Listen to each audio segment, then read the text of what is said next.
again left my native country, and took shipping in the Downs, on the 20th day of June, 1702, in the Adventure. We had a good voyage till we passed the Straits of Madagascar.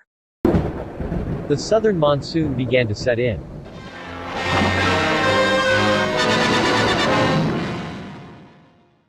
We came in full view of a great island or continent. Our captain sent a dozen of his men well armed in the long boat, with vessels for water.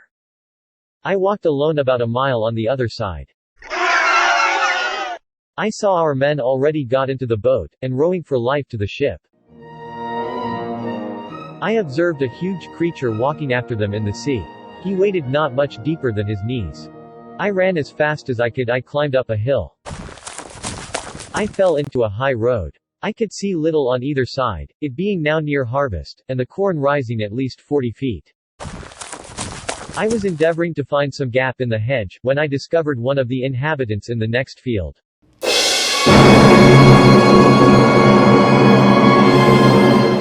He appeared as tall as an ordinary spire steeple, and took about 10 yards at every stride. They went to reap the corn in the field where I lay. Being quite dispirited with toil, I lay down and bemoaned my desolate widow and fatherless children. When one of the reapers, approaching within 10 yards of the ridge where I lay, I screamed as loud as fear could make me. Whereupon the huge creature trod short, and, looking round about under him for some time, at last espied me. Huh? Oh.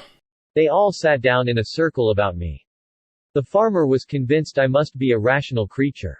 But we were wholly unintelligible to each other. Could just be one of those nights, you know what I mean? Ho, ho, ho. He carried me home to his house. He called his wife, and showed me to her. She screamed as women do at the sight of a toad. However, when she had a while seen my behavior, and how well I observed the signs her husband made, she by degrees grew extremely tender of me. Ooh. The farmer placed me on the table. The wife minced a bit of meat, then crumbled some bread on a trencher, and placed it before me. I made her a low bow, took out my knife and fork, and fell to eat, which gave them exceeding delight. The mother, out of pure indulgence, took me up, and put me towards the child, who presently seized me by the middle, and got my head into his mouth, where I roared so loud that the urchin was frighted. Num num. And let me drop, and I should infallibly have broke my neck, if the mother had not held her apron under me. I was very much tired, and disposed to sleep, which my mistress perceiving, she put me on her own bed, and covered me with a clean white handkerchief. I slept about 2 hours, and dreamt I was at home with my wife and children, which aggravated my sorrows when I awaked, and found myself alone in a vast room.